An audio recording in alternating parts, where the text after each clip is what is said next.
को कमल खिला देना और 27 तारीख को अपनी पोलिंग बूथ विजयी बना देना और 10 मार्च के बाद आपके खेतों को मुफ्त बिजली की सिंचाई देने का काम योगी जी की सरकार करेगी, इसमें कोई संदेह नहीं होना चाहिए।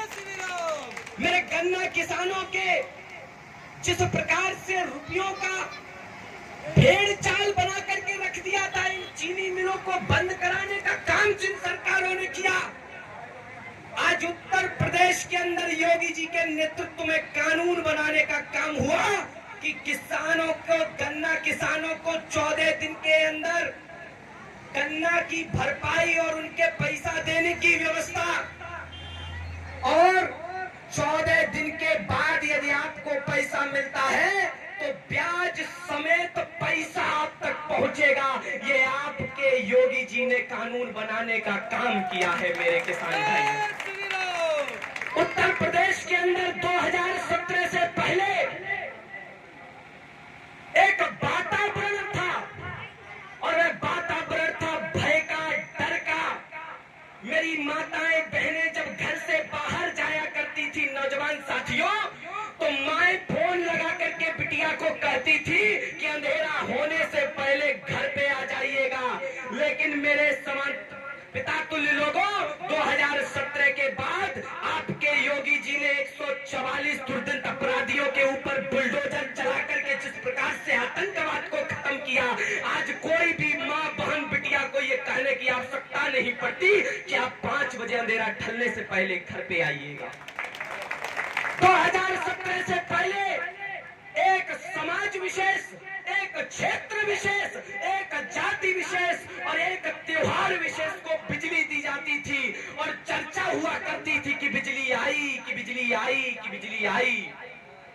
लेकिन मेरे नौजवान साथियों, 2017 के बाद किसी की जाति नहीं, किसी का धर्म नहीं, किसी का परिवार नहीं और किसी का क्षेत्र नहीं, सबको, शहरी क्षेत्रों को 24 घंटे और ग्रामीण क्षेत्रों को 18 घंटे बिजली देने का काम मेरे योगी जी की सरकार ने किया है। इसलिए 27 तारीख को कमल खिला करके हमको उनको विजयी बनाना है।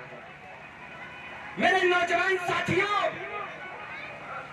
ये विपक्षी ये नारा लगाया करते थे कि भाजपा वाले राम मंदिर बनाएंगे लेकिन तारीख नहीं बताएंगे।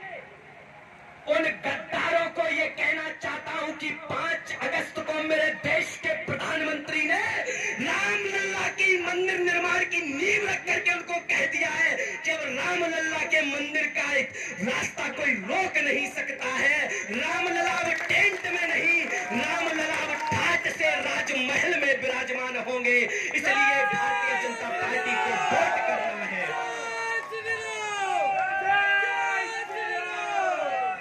मैं कार सेवकों पर गोली चलवाने वाले ये नमाजवादी लोगों को कहना चाहता हूं और मुल्ला मुलायम के ये टीपू सुल्तान अखिलेश यादव को कहना चाहता हूं, ये तरफगंज की नौजवानी ने, ये तरफगंज की बुढ़ापे ने, ये तरफगंज की महिलाओं ने, ये तरफगंज की माताओं ने ये प्रण ले लिया है कि अगर मोदी जी देश के लिए वरदान है, योगी जी प्रदेश के लिए वरदान है, तो प्रेम नारायण पांडे तरफगंज के लिए वरदान है। और 27 तारीख को मेरे नौजवान साथियों, 27 तारीख को आपको बदला लेना है उसका कि जब पंजाब के अंदर मेरे देश के प्रधानमंत्री को उन कांग्रेसियों ने घेरने का प्रयास किया था।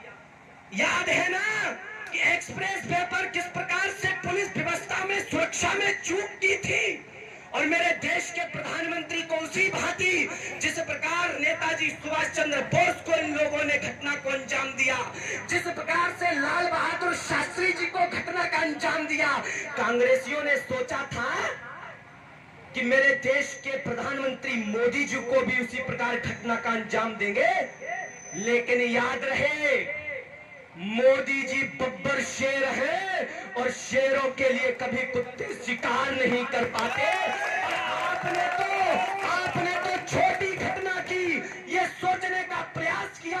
मेरे देश की 125 करोड़ जनता जनार्दन ने अगले ही दिन पूरे देश के अंदर मशाल जुलूस निकाल करके ये प्रण ले लिया लिया था कि आने वाले इस विधानसभा क्षेत्र के चुनाव में कांग्रेस, सपा, बसपा सबका जमानत जब्त करके इनको दिखा देंगे कि मोदी जी के लिए प्रेम कितना है हम लोगों के दिल में। 2014 में मेरे देश के प्रधानमंत्री ने सोचा कि देश की माताओं को शौचालय मिलना चाहिए, तो यही कांग्रेसी जो 60 वर्षों तक ये सोचते रहे कि किसानों तक बिजली न पहुंचे, गरीब माताओं बहनों के ऊपर पक्की छत न पहुंचे, इनके प्राइवेट जेट और इनकी मर्सिडीज तैयार होती रहे। लेकिन मेरे मोदी जी ने सोचा मित्रों, क्योंकि गरीब किसान परिवार मजदूर का बेटा ही अपना हमारे और आपके दर्द को समझ सकता है, उन्होंने सोचा कि मेरे देश के गरीब किसानों को, गरीब परिवारों को छत पक्की मिले।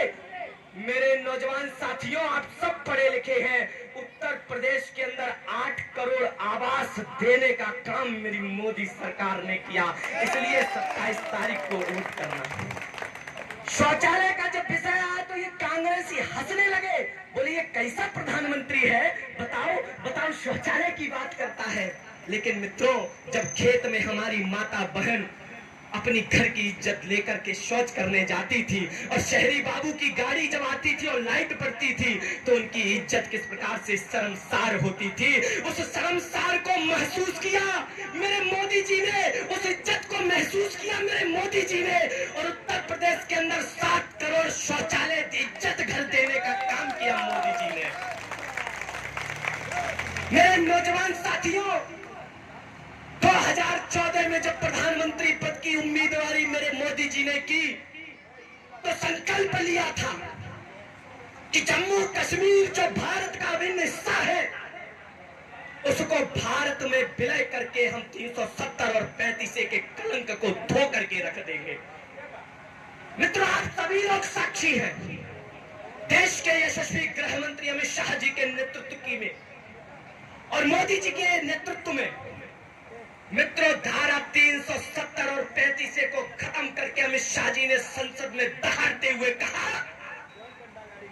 कि जम्मू कश्मीर मेरी भारत मां का मस्तक है और मेरी मां के मस्तक पर कोई उंगली उठाने का काम करेगा तो आवश्यकता पड़ी तो देश की जनता जनार्दन और भारतीय जनता पार्टी के कार्यकर्ता मां के लिए जान दे देंगे, लेकिन जम्मू कश्मीर को अलग नहीं होने देंगे, नहीं होने देंगे।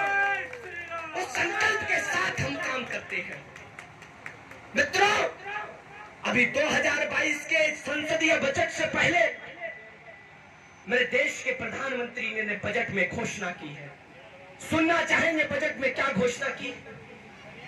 80 लाख और गरीब किसान परिवारों को, 80 लाख गरीब किसान परिवारों को फिर से पक्की छत देने का काम मेरे मोदी जी ने सोच के रखा है।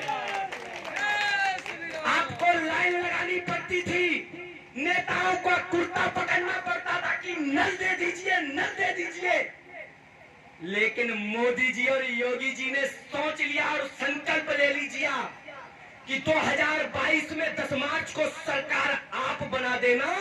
प्रत्येक उत्तर प्रदेश के घर के बासी में घर से नल से जल पहुंचाने की व्यवस्था मेरे योगी जी के नेतृत्व में होने वाली है। इसको हमको समझना चाहिए।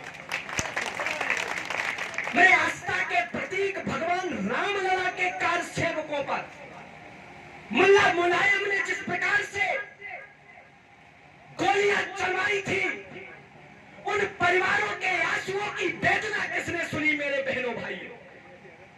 उन परिवार के आंसुओं को किसने सींचा? उसके आंसुओं की वेदना आपसे बेहतर कौन समझेगा मेरे अवध के लोगों? जब राम भक्तों पर गोलियां चली तो ये लोग हंसे कि रामलला राजमहल में नहीं आ पाएंगे।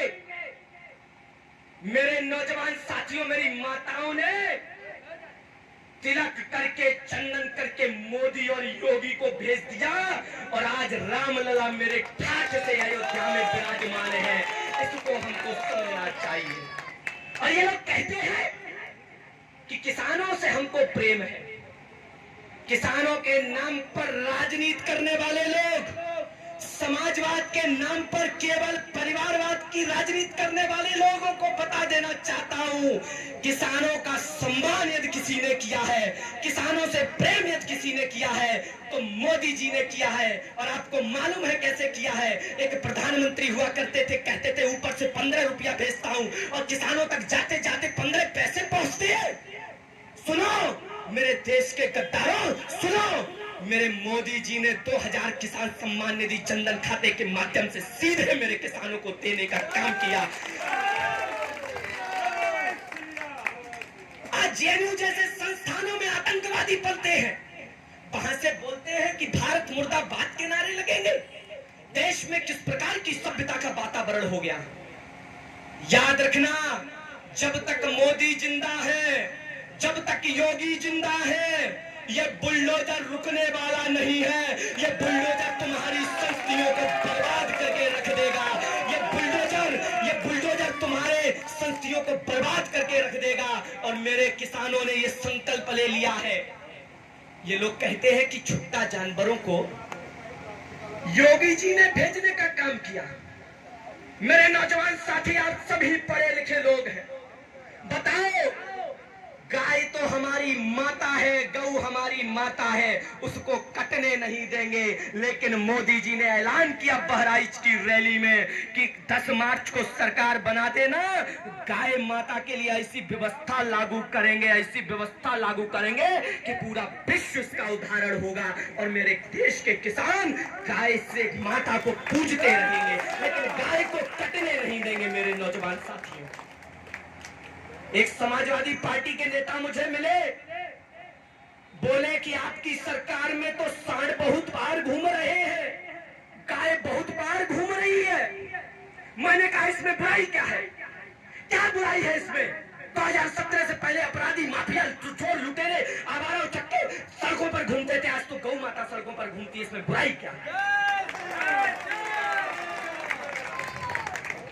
इसलिए मित्रों, दोनों हाथ उठा करके आप सभी लोग अपने स्थान पर दोनों हाथ उठा करके विजय का संकल्प लीजिए। संकल्प लीजिए कि जो राम को लाए हैं उनको लाना है। और 10 और 27 फरवरी को कमल का फूल अपने पोलिंग बूथ पर जिता देना, प्रेम नारायण पांडे जी को विजय बना देना। मेरे साथ बोलिए, मेरे साथ आप सभी बोलिए, जो राम को लाए हैं, जो राम को लाए हैं, जो राम को लाए हैं। और एक घोषणा और बता दूं, एक शुभ सूचना और बता दूं, अभी तक मेरे किसान भाइयों को, परिवार को जो किसान सम्मान निधि 6000 मिला करती थी, जो किसान सम्मान निधि आपको 6000 मिला करती थी ना, मोदी जी ने उस किसान सम्मान निधि को बढ़ा करके 12000 कर दी है। इसको समझना चाहिए। और नौजवान साथियों के लिए पता क्या किया? केवल बेरोजगारी के नाम पर बेरोजगारी भत्ता देने वाली सरकार नहीं है ये आत्मनिर्भर भारत की सरकार है। और आत्मनिर्भरता की ओर मेरे मोदी जी और योगी जी ने कहा है कि उत्तर प्रदेश में 10 मार्च के बाद 2 करोड़ फ्री मोबाइल टैबलेट बांटने का काम योगी जी करेंगे। और मित्रों, आपको तो मालूम है कि मोदी है तो मुमकिन है, और योगी है तो यकीन है। हम कथनी और करनी में भेद नहीं करते हैं। जनता की आंख में आंख डाल करके राजनीति करने वाले यदि कोई लोग हैं तो वे भारतीय जनता पार्टी के लोग हैं। हम जनता की आंख में आंख डाल करके राजनीति करते हैं। इसलिए मेरे मित्रों, याद रखना, लक्ष्मी जी कभी भी हाथी पर बैठ करके नहीं आती। लक्ष्मी जी कभी भी साइकिल पर बैठ करके नहीं आती। लक्ष्मी जी कभी हाथ पर बैठ करके नहीं आती। लक्ष्मी जी आती है तो केवल कमल के फूल पर आती है। इसलिए कमल के फूल को विजयी बनाना है। इसलिए कमल के फूल को विजयी बनाना है। मैं ज्यादा बहुत कुछ न कहते हुए अपनी वाणी को विराम देता हूं। इसी क्रम में मैं देता हूं अपनी वाणी को विराम। मेरे साथ आप सभी लोग बोलिए जय जय श्री राम, जय जय। बहुत बहुत धन्यवाद। चारों पर कमल खिलना तय। करहल में भारतीय जनता पार्टी की ओर से प्रत्याशी घोषित हुए प्रोफेसर एसपी सिंह बघेल जी और मुलायम सिंह जी के परिवार वालों ने कहा कि हम केवल यहां पर पर्चा भरने आए हैं और आएंगे तो अब तभी जब जीत का सर्टिफिकेट लेंगे। मेरे शेर एसपी सिंह बघेल ने एक नहीं पूरे परिवार से भाई परिवार को करहल पर उतरने पे मजबूर कर दिया, क्योंकि उन्हें भय था कि कहीं ऐसा ना हो ये मोदी और योगी की आंधी में करहल भी हाथ से छूट जाए। आधी जीत हो चुकी है और आधी जीत 10 मार्च को होगी। मैं विश्वास दिलाता हूं कि करहल की सीट जीत हार मेरी जनता जनार्दन के हाथ में है, लेकिन ये विश्वास मानिए करहल की सीट के जो आंकड़े आएंगे वो एक पूर्व के मुख्यमंत्री, पूर्व के रक्षा मंत्री और एक वर्तमान पूर्व के मुख्यमंत्री जो चुनाव लड़े, जनता को बेवकूफ बनाने की राजनीति करने वाले लोगों की राजनीति कैसे बंद होती है, ये करहल के परिणाम आप लोगों को सामने आएंगे। और यकीन मानिए कि करहल, मैनपुरी, किशनी और भोगांव में कमल विकास का, सुशासन का खिल चुका है, क्योंकि जनता अब गुंडे, अपराधी, माफियाओं को नहीं, सुशासन, सुरक्षा और विकास को वोट देने जा रही है, इसमें कोई संदेह नहीं है। बहुत बहुत धन्यवाद। इसी क्रम में मैं देता हूं अपनी वाणी को विराम। जय जय श्री राम।